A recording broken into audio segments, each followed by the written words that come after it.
Hey everybody, Max Bultman here alongside the Athletics' Corey Prummett and Scott Wheeler and Flow Hockey's Chris Peters for another episode of the Athletic Hockey Show Prospect Series. Packed show today. We got a couple of mock drafts to get to and actually a lot to dive into on those. We're going to talk about the goalies of this draft class. We're going to talk about the overagers of this draft class. So let's get right into it, Corey. And I want to start with the Scout and Exec poll mock draft that you did this week, because it's a little different take on it, right? I mean, I know all of your guys' work is to some extent informed by conversations you're having around the league. This one, you really turn it over to the Scouts and the Execs to make the picks or project the picks, I should say. And what was your biggest takeaway from how it went? Yeah, the idea was inspired, by the way, by our NFL writer Mike Sando. Pretty much stole the idea from him and applied it on the hockey side. Good guy to copy. Yeah, and I thought it went really well. I was worried that there wouldn't be like enough consensus, and you just get a bunch of votes for a bunch of different players. But I found doing the exercise that we did like a table at the bottom there that you could kind of see. You saw that there was kind of a clear trend among the league evaluators about how they think the draft is going to go. They all think McKenna's going to Toronto. They all think Chase Reed's going to San Jose. Most of them think Caleb Malhotra's going to Vancouver, and then it really starts to get blurry there. And I think there's obviously a lot to take away from those statements right there, because we've talked about is San Jose for sure taking Reed, is Toronto for sure taking McKenna. And obviously, we have, Stenberg in that conversation. So there's a couple of main takeaways for me from this is that not everyone in the league has McKenna at 1. Not everyone in the league has Stenberg, at 1. Not everybody in the league has McKenna or Stenberg 1, 2.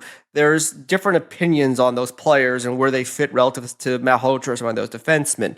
But what I found in my conversations, both doing this exercise and in the weeks now leading up to the draft, is I think there's more people in the league who think there's a distinction between McKenna and Stenberg than people who think it's close. I don't view it that way. I think it's close. I think what Stenberg has done this year has been very, very impressive. Obviously, having a really good men's worlds. But I have found there are more people who think Stenberg gets closer to 3, 4, 5 than he's in the conversation to go at 1, 2 Toronto, at least in terms of projecting how the draft goes. Whether you agree or disagree is a whole different conversation. Does that make sense? Yeah, I mean, and to that point, like you said, all 6 have McKenna, not necessarily ranked 1, but projected to go 1. No one had Stenberg in this entire poll higher than 4. And it was 4 people had him at 4. So I think that's interesting, and especially in light, Scott, of what Stenberg is doing right now at Worlds. Yeah, I mocked Chase Reed at 2 and Caleb Malhotra at 3. I know the Canucks absolutely love Caleb Malhotra and Reed. We've talked about the merits of Reed and taking a defenseman for the Sharks, but the more I've watched Ivar over the last couple of weeks here, the more convinced I am of that these 2 wingers are kind of. I know that I've been beating that drum, but the more and more convinced I am that these 2 wingers are the 2 best players in this class, the 2 best prospects in this class, a cut above the D for me. I know it's easy to say, well, this is the last week of the season and you should have known that already. And certainly I have. Those 2 guys have been top 2 on my list all year, but it mattered for Moritz Seider. It mattered for Juraj Slafkovsky when they were good at men's worlds. I think this is a very serious data point, even if it is late in the year, even if it is at the buzzer. I think how good Ivar has been really, really matters in the conversation. And I wonder how much of an impact it's going to have in final meetings, in combine interviews, in everything that's to come over the next, 4.5 weeks before the draft. Because I do think if there's a push to be made for him, and if there's an argument to be made that maybe you should take, if you're the San Jose Sharks, maybe you should pass on a defenseman and take Stenberg. I think he's making as strong a case right now as he has made to date. And he has just been so good. So, I'm sort of digging my heels in on those 2 wingers being the 2 top prospects in this class, and I think Stenberg is really, really close with Gavin for me at this point. The issue I would have with San Jose is I think the popular argument is take Stenberg and trade something down, take the quote unquote best player. It depends how you define best player. And then trade a piece for a defenseman. That seems to be a common argument I've heard. But we saw that issue with Toronto over the years is like, well, we just trade Nylander for a defenseman. And, trade Marner for a defenseman. It's easier said than done because nobody wants to give you a top pair defenseman for William Eklund. That's not how that's going to work. Nobody's going to want to give you an elite defenseman for Stenberg. You trade Misa for a defenseman. Now you don't have a center. Will Smith, I don't know if he's going to get you an elite defenseman. These are kind of the tensions that are working with here. And I guess, we've talked about this before, Scott, you think they're a cut above. I could buy that Stenberg's the second best player in the draft. Like, I think it's a very reasonable argument to make. I would push back on there being like a clear cut above. Like, I think when we get to Vancouver, I think there's some really passionate arguments. Like, you can't pass on Stenberg here. You're leaving a ton of value on the table. I could see the argument that you're leaving some value on the table going from him to Malhotra. I would push back that you're leaving a lot of value on the table. Like, if Stenberg is a 1 wing and Malhotra is a 2C, a solid 2C, like those are pretty close in terms of like comparable players. We've mentioned Raymond on the last show, like Raymond versus a 2C. You probably prefer Raymond, but are you like really like that much more excited by it? I think Stenberg, the challenge with that is that I think Stenberg's a better player at this age than I thought Raymond was. And so my projection would be beyond the career that Lucas Raymond has had to date. No, that's fair. I guess I have no problem if San Jose takes him. I think that's it's a very defensible pick. It's a very reasonable pick. I just don't think like it's a fireable offense. Like, I think I don't think he's that much different from Reed or from Smits or from Malhotra. That's just my perspective.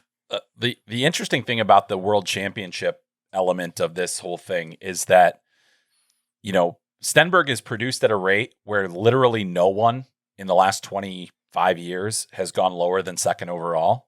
However, you look at that, who's the number 1 scoring draft eligible player in that span? Patrick Laine.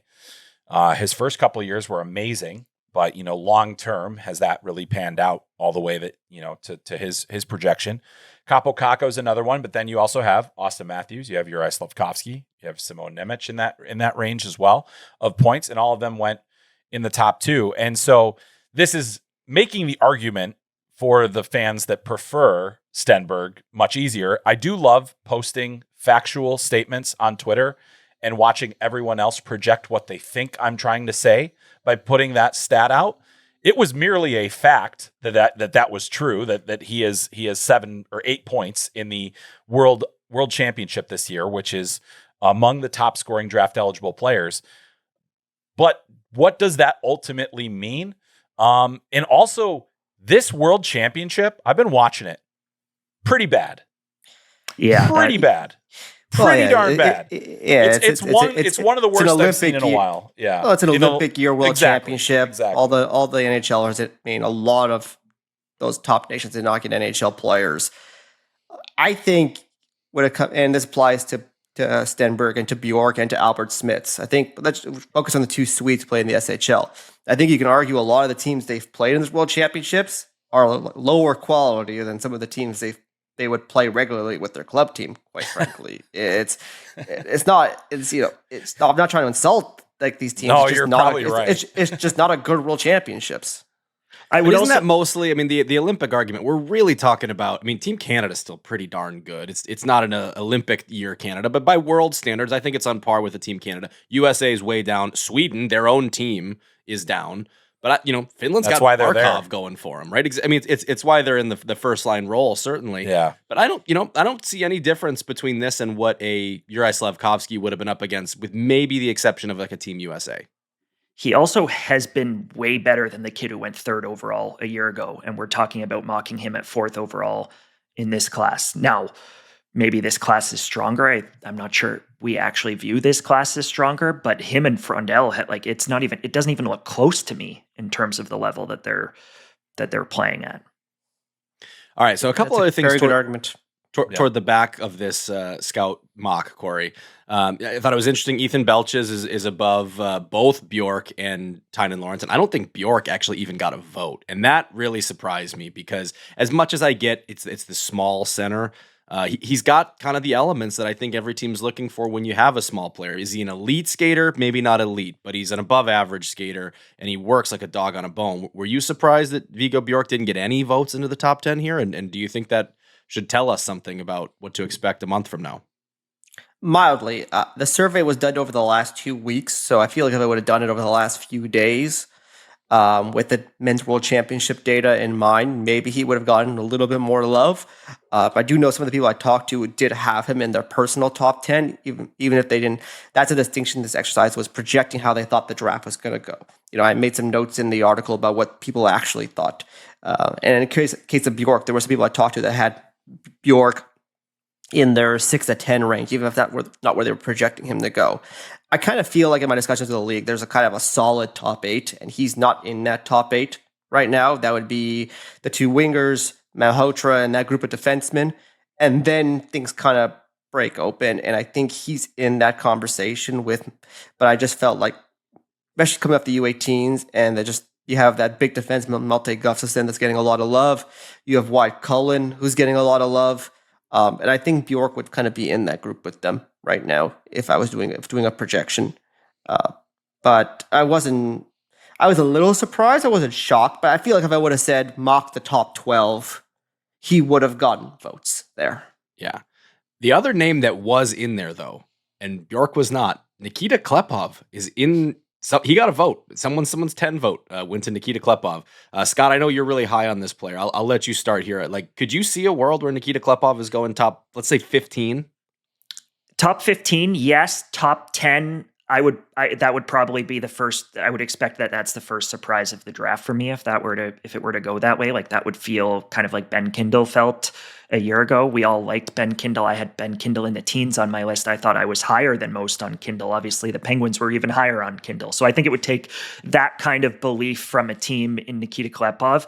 Now, in saying that, I know in talking to people around Saginaw, people around the OHL, NHL scouts, there are some people who really like Klepov. Like there is real respect out there for Klepov, the game he plays, the season he had. But I think if you're talking about mocking the top 10 of the draft, I would be pretty surprised. Corey kind of talked about that second tier of forwards after the 2 wings in Malhotra. And I just think that he's not quite in that group with Bjorck and Lawrence and Cullen and Belchez. Like, those are kind of the 4 names that I would expect to go in that sort of 10 to 15 range. And then I think after that, you get into Klepov being in that next group. Like could he go in the teens? Absolutely. Could he go in the early 20s, mid 20s? Also, yes. 10 would be a little bit of a surprise for me. Led the OHL in scoring this year, was close to being a 100-point player. Corey, I know you and I've slacked you about this player because he's a hard one to know what to make of. When I watched him, my first thought was, okay, maybe Matt Zuccarello, but there are also guys of this profile. He's not super small, but he's 6'0". I wouldn't say he's like a dynamic skating type. He's got a little shiftiness, but there's a lot of guys like that who end up as AHL guys too. I think with Klepov, the argument comes down to his compete level. I think everybody sees the skill, led the OHL in scoring. Everyone sees that he's a highly skilled and intelligent, creative winger. I think everyone kind of sees that it's good skating. It's not premier skating. So then the argument comes down to his compete level. The people who think that he competes, maybe not competes off the puck, doesn't compete defensively, but he competes inside the offensive zone. They think he wins enough puck battles, gets to the net enough. They view him as a top 15, top 20 pick this year. And then kind of where I fall, where I think it's fine compete. I don't think it's a major asset. I have concerns about how he's going to fare at higher levels. That group of people tend to have him more as like a late 1, high 2 type. All right. There's a lot of really good stuff in there. Would definitely encourage everyone to check it out. There's also kind of a companion piece where it's a survey about specifically the defenseman that I would definitely encourage everybody to check out. Goes well with our last week's episode. We're going to take a quick break right there. We're going to come back and talk about a very different mock that we did. And it sounds like Corey and I might have to answer for some crimes. Stick with us.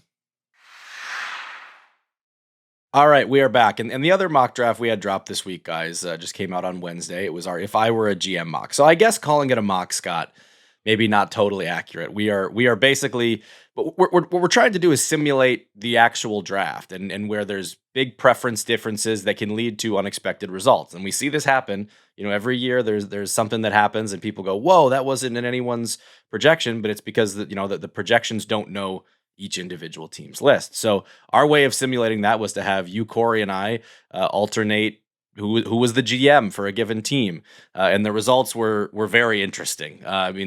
There are some lively comments on this one, but Chris, the top 5 picks here, I'll just give you in order. Toronto takes Chase Reed, that was a Corey pick. San Jose takes Carson Carels, that was me. Scott took Gavin McKenna for Vancouver. Corey took Albert Smith for Chicago. The Rangers land Ivar Stenberg at 5, that one was me. And then at 6, Caleb Malhotra to Calgary via Scott. As I tell you that top of the draft, what stands out to you most? I know there's a lot to choose from. Well, yeah. I think if you've read Corey's board, then you knew that Chase Reed was going to go number 1, and so that's fine. I have much, that makes a lot of sense to me. I think if you're the San Jose Sharks, you're disappointed, but I don't think that you're so disappointed that your next move is to pick Carson Carels and have the 500th left shot defenseman in your system. No offense, Max. This pick was by you. You were Mike Greer in this instance, and you said, I don't, if our entire D just is left-handed for the foreseeable future, that's totally fine with me. And I respect it because I think, sometimes we can get too wrapped up in handedness. I do think, though, at some point, you might want to say there are right-handed defensemen in the world, and we may want to try to add one of those defensemen. But either way, I think that was the surprise because if say the top right shot defenseman is off the board and we think that would be Chase Reed, then I think San Jose would have to recalibrate and then go into that discussion of, is it McKenna or Stenberg that fits our team? And to be honest with you, if I'm looking between those two players, the one that I feel fits better is Stenberg. I think I get what you're saying because McKenna and Will Smith have a lot of rhyme in their games as kind of the perimeter playmaker, and Stenberg would add a different flavor. I considered those things, and I considered the handedness too. Look, if Reed was there, I think I would have taken Reed for that reason. But I do think Carels has a real argument as not only the right pick for the Sharks, but the best D in the class overall. I think we would all label him probably the hardest to play against defenseman in this group. Is that fair to say? Sure. And then I also would point and say, well, one of the best offensive D in this group is Daxon Rudolph. We just watched Carson Carels outproduce him on a per-game basis in the same league. And not only did he outproduce Daxon Rudolph, he outproduced every Western Hockey League under-18 defenseman for the last 25 years. I realize that when you watch him, the skill is not the standout trait, and maybe the playmaking's not the standout trait. The shot is probably his best offensive tool. But the collection of offensive tools still made him an extremely, extremely productive defenseman while also being 6'2", while also being the toughest to play against and probably most physical of this group. I don't see why that doesn't make him a really strong candidate, if not the best defenseman in the class. It reminds me a lot of the conversations we had about Jake Sanderson in 2020. And it was like, okay, well, yeah, he's this good skating kind of transition defender. But then if you dug a little deeper under the numbers, and I remember, Corey, you put this in a story, he was not that far off where the Hughes brothers had been productivity-wise. It just didn't look the same. And I think if you go back to the 2020 class, the debate at 1 is Tim Stützle or Jake Sanderson. And Jake Sanderson might win that debate. Depending on the night, I think you can argue Jake Sanderson is the Ottawa Senators' most important player. Stützle's a center. I get that. There's not a center here that I'm debating between. So when I look at that, we've talked about Ivar Stenberg as maybe a comparable to Lucas Raymond. Gavin McKenna is probably a notch higher than that offensively, at least in terms of the pure upside. But I think you're probably taking Sanderson and a lean over Raymond in a redraft there. And so yeah. I go back to it, and whether it's Sanderson, I think he's not quite the skater Sanderson was, but he's more physical. Maybe that's more McAvoy. Maybe that's more Faber. All three of those guys, I'd have no compunction taking at number 2 in a draft. The people I talk to in the league that have Carels as their best defenseman will point also to the fact that he outproduced Chase Reed this season. Yeah. They didn't have the underage profile, but he's a lot young. I think he's one of the younger players. I think he's a June or a July, 08, whereas, McKenna and Reed, they're late births. Stenberg. So, yeah, Stenberg too, a late birth. So there's a distinction there. I don't know if offense is really his calling card, but the offense he showed this year was extremely impressive. And I remember watching with the WHL Showcase game, and he made way more plays than Rudolph did in that game. Like he definitely has like power play potential in the NHL. Quick question for you, Chris. You mentioned all the left-handed D in San Jose. Can you go through the good ones out of curiosity? The good ones? The good ones? Let's see. We got Sam Dickinson. I'm going to end the list at that point. Okay, I was just. That's curious. a fair point, and that's honestly that's. Would a really you fair take point. Dickinson or Carls? Like I would say Carls would be your number one defenseman at that point over Dickinson. I probably would say that as well, and I think Max, for one, I think you made a very strong argument for that, and I also agree. Like typically when we're talking about that high in the draft, handedness really shouldn't matter that much. I just thought it was funny that they just have all left shot defensemen and a couple of righties in their system. But I mean, I think that really he is an intriguing player. And I do think like the way that your guys' board went is not out of the realm of possibility. Like that's the thing is like, I think people are continuing to look at this draft as this black and white argument, and they're only talking about two players when it really isn't. And I think, unfortunately, the amount of content we can put out that says this isn't exactly how we think it's going to go, it doesn't seem to matter. So I mean, we can keep talking about it till we're blue in the face, but I think this illustrates that this is not the cut and dry answer that everybody want it to be. The other pushback we got defenseman wise was when I got Smits going at 4 to Chicago. I think that there's was a lot a surprise of Chicago, for me. There's a lot of Chicago fans that want them to take a forward. And so kind of the same question I just asked Chris there. Who are the good defensemen in Chicago? Again, I mean, right now, not the young guys you think that might be good one day. Like right now, you're trying to win a game today. Who are these like awesome top 4 defensemen they have right now? I think Vlasic is really good. Yeah. And I think Levshinov will be good very quickly. And I think there is a case to be made that between Rinzel, Levshinov, Korchinski, I like Crevier, to be honest. I like Crevier too. You can't if you were to add a 4th young guy to that group, you can't possibly bring them all along together. And I know Korchinski's already in a difficult spot there in terms of his fit in the lineup and his progression, and it just hasn't gone according to what you would hope for a 7th overall pick. But I think they need that premium running mate for Connor Bedard, someone who can elevate Connor Bedard instead of Connor Bedard having to elevate everybody else. They need that more than they need another second pair, number 2, number 3 young defenseman that you're hoping to develop into a really good player for you. Like they're going to get that from one of, even if they don't get it from all 3 of those guys, they're going to get one of Levshunov or Rinzel is going to become a really good player for them. I don't know that any of the wingers that are playing within their team are going to become running mates for Connor Bedard.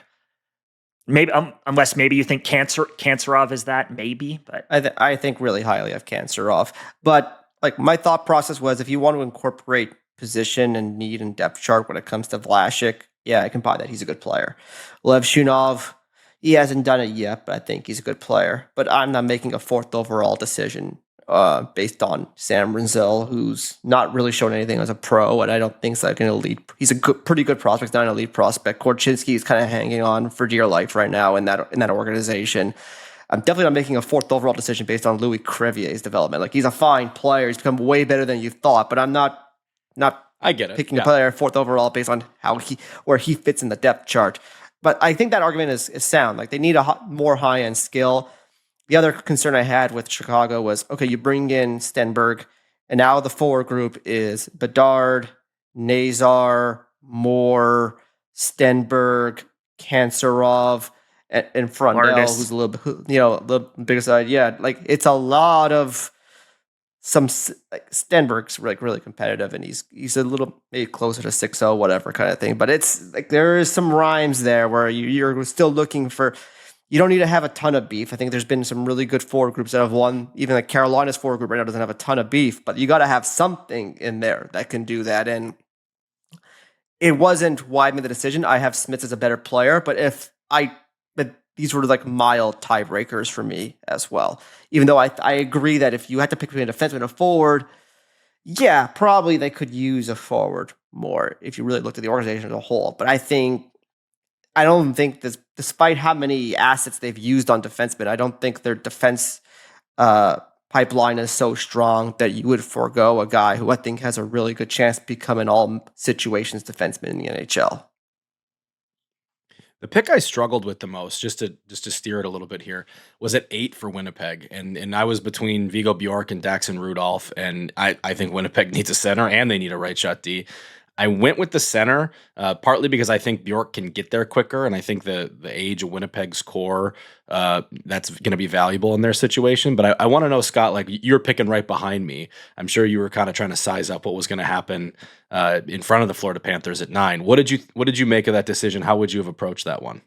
Well, it certainly feels like the feedback from Jets fans, at least in every mock we've done, is that they desperately want a center. Like it's almost like Jets fans have no interest in even thinking about the defenseman. They just want Tynan Lawrence or Viggo Bjorck or whoever of the centers is the flavor of the day there.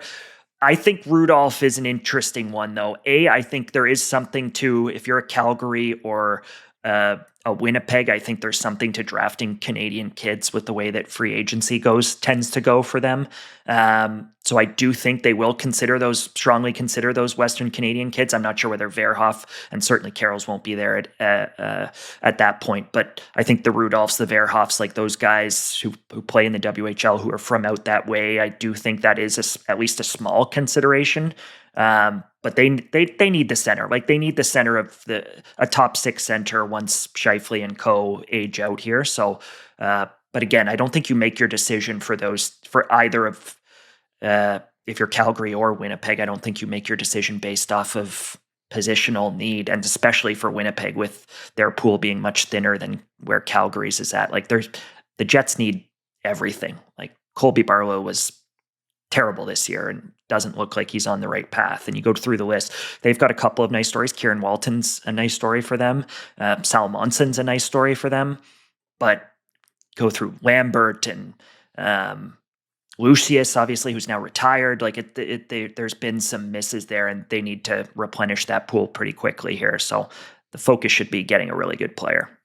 Scott, question for you. On your last draft list you put out, you had Daxon Rudolph at 10, Tynan Lawrence at 11, and you had Ryan Lin at 9. But in this exercise where we're going off our preferences, you took Rudolph ahead of Lin, and then you took Lawrence ahead of Lin. Has something changed for you? Was it like, were there tiebreakers there? How did you break down those decisions? So just to be clear, you took Lawrence at 12 to New Jersey, Rudolph at 9 to Florida, and then ultimately Lin at 15 to St. Louis. I think the Panthers are likely to sort of prioritize a D there. So it came down to Rudolph or Lin. I went with edge to Rudolph, who is one spot ahead of Lin on my list. My upcoming final list will be Rudolph 9, Lin 10, and Lawrence 11. So I have switched 9 and 10 on my list just based off of the playoffs that Rudolph had. The other one, I just cannot see the New Jersey Devils taking another D man. So that ruled out Lin altogether. Like I didn't even really think about Lin there. It's close. Him and Lawrence are back to back on my list, and there's just no way with them trying to already potentially move out some of those young D. No path for Seamus Casey, who's been a very good AHL player. The Devils weren't really a consideration for Lin, but I did consider Lin versus Rudolph with the other pick, and sort of leaned Rudolph, which is where my list is at right now. Does Lin have to be a power play guy, though, to have success? Like, I feel like Seamus Casey has to be a power play guy. I feel like Lin can be like an Alex Carrier type of guy in the NHL if he doesn't become like a power play guy. Yeah, he's competitive enough to be that, but I think ultimately he's going to be a power play guy in the league. Like that's where my projection is on Lin, at least. One more guy I want to get to before we take a break here is the guy you picked at 22 for Pittsburgh, Gleb Pugachyov. Not a guy we've talked about a whole lot, but a guy you have ranked really high on your list. Like for people who are hearing that name for the first time 2 seconds ago, what should they know about Gleb?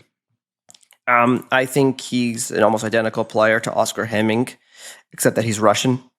So he played in Russia this year, so there's more risks and uncertainties there. He's going to have a pro contract and have to play a few years out there with the Torpedo organization. But he's been a very promising junior player over there in Russia. Has been very, good 2 good years in the MHL. Played well in the KHL and the VHL this year against men. 6'3" winger who skates well. One of the most physical players in the draft. Might be the hardest hitting player in the draft. You think of like where Tyler Boucher went when he went 10th overall. Like this is more of like a 6'3" version of him without the injury issues. He's a loud, physical player with good secondary skills. I think there's a lot there to get excited about. I think he's got a path to the league to be a guy who plays in the middle of a lineup and plays in a very endearing way. And I don't think it's perfectly analogous, but I think of like when Surin went 20th overall to Nashville a couple of years ago. He's a centerman, but the same type of traits that got you excited about him. Surin probably a little bit more offense, and he's a center. This guy's bigger and a wing, but I think there's still a lot there to be excited about with Pugachyov when it comes to projecting him out as a pro. All right, let's take a quick break right there. You can go read the full If I Were a GM mock draft on The Athletic. We'll come back and we're going to talk about the goalies and the overagers in this class. All right, we are back. And before we wrap today, 2 more things I want to talk about here. One is the goalie class. And Corey, there was only one who made it into the If I Were a GM mock. Tobias, is it Treyball? Am I saying that right? Yes. Yeah, so I'm assuming he's the number 1.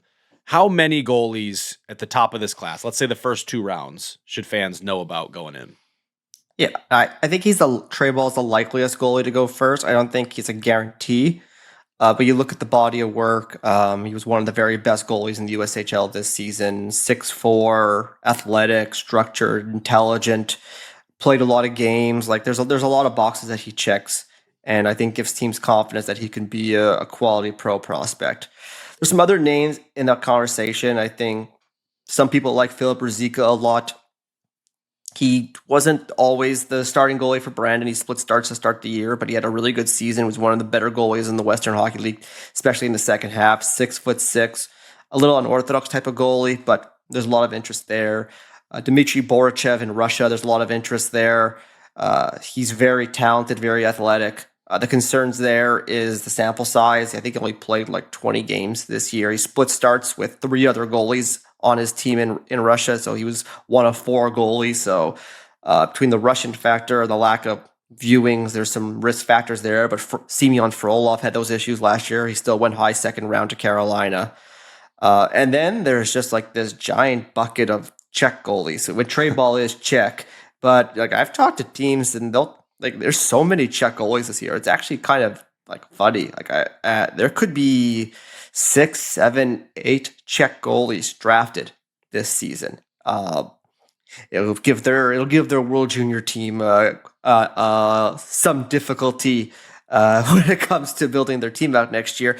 But I think Sholovek, who was really, really impressive at the U18 Worlds, I think has a chance to go second round, maybe third round. Huge goalie, 6'5", moves reasonably well, is very structured and intelligent. And the other goalie I think is getting a lot of interest is Patrick Plumins, who played all year in the Latvian Pro League. It's not usually someone we look to get NHL prospects. But his U18s was, he was the best goalie at the U18s. He was the I would argue one of the sole reasons why the U.S. team got eliminated in that, that really tough quarterfinal result for them. I think he had 50 or 51 saves in that game. He just looks like a really like high-end hockey sense, with good size type of goalie. And like that to me right now is the top group. I think it's likely Treyball. I think you'll see 2 or 3 other names go in that second round. I can't guarantee you who those names are going to be, though. Samuel Hrenik's one who finished really, really strong too. Obviously led the Slovaks to their second ever silver medal at U18 Worlds and was tremendous at U18 Worlds. Slovak, Plumins, and Hrenik were all 3 excellent at U18 Worlds, but I was texting with some people from Fargo yesterday because he played 9 games. He went 7-1-1 with Fargo before leaving to play for Slovakia on home ice at U18 Worlds. And he was like way better than they were even expecting. And he sort of came over from Slovakia. He was playing junior hockey in Slovakia, came over, played a little bit in Fargo, and then went to U18s with Slovakia and was tremendous in Fargo, tremendous for Slovakia, athletic, reads the play well, good hands, all of those things. But he's an interesting one just because the sample size over here is quite small, and the Slovak junior level is the Slovak junior level, but the U18 Worlds is another sort of sample size for him. And I'll be interested. I don't know whether he's in that top group, and he's not someone I've asked around with scouts about quite yet, but I'll be interested to see where he goes because the last 15, 20 games that he played this year were high level. Then the other goalie that I think he didn't make my list for some reasons I'll get into, but the goalie that I think has a lot of talent that people are interested in is Yegor Rybkin, who plays over in Russia. Very talented 6 foot. I think he's like 6'6" or 6'7" goalie, and he moves like okay for his size. He had some significant health issues this season, though. It's like not like a broken knee or something like that. It's so I don't know where he's gonna go. But I think that's going to be one that I'll be intrigued to see where the end result is for him this summer.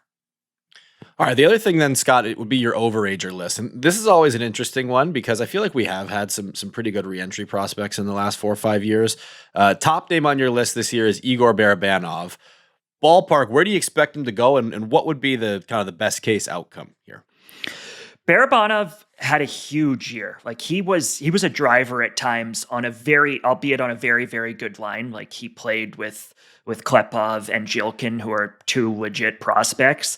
But he was the center for that trio. And he showed up a lot in the OHL coaches poll, which is usually a sign of sort of the respect that these players have around the league. Like the OHL coaches viewed Barabanov as one of the most skilled, playmaking, talented offensive players in their league this year that they saw. And that's a testament to him. He's now going to UMass. He was originally committed to Penn State, but decommitted. He's committed to UMass. He's got size. He's a little rangy. Oftentimes those Russians come over and they're kind of underdeveloped physically. And he still has that, although he was over here previously playing in the USHL prior.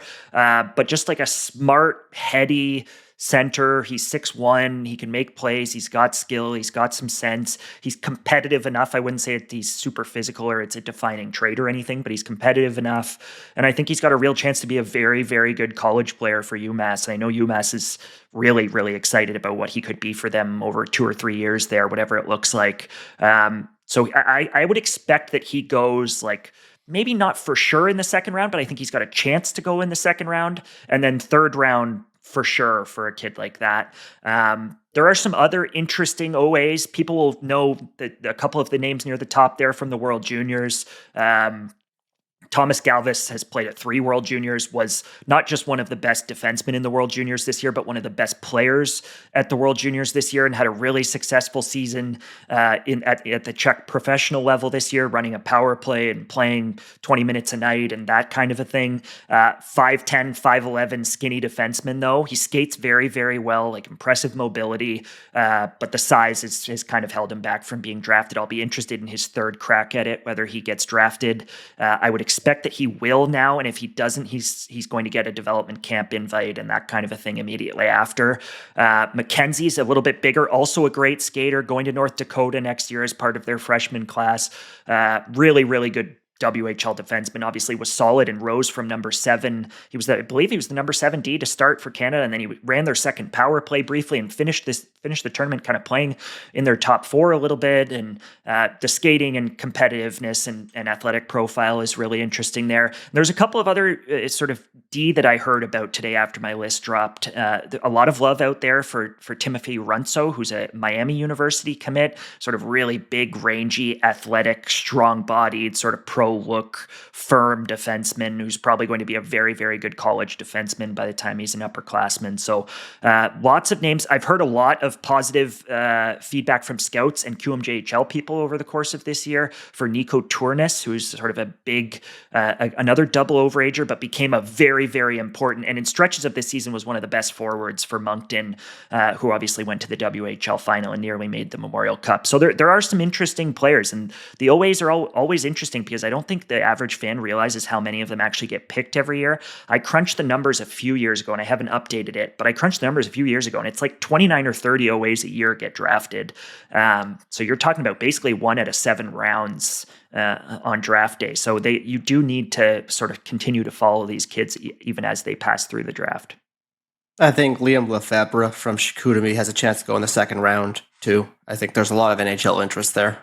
And Lefebvre and Van Henen are both playing at the Mem Cup to sort of close out the year with Everett and Chicoutimi here. So yeah, Matthias led Van Henen led Everett in scoring this year, and they might win the Mem Cup. So. Yeah, interesting players. Lefebvre for sure was excellent down the stretch for Chicoutimi in their playoff run, and then now getting in there. But the other thing, to your point, Scott, I think that we're going to see a lot more overagers as the landscape has shifted. Players are moving around. Nico Turnes was in the North American League last year.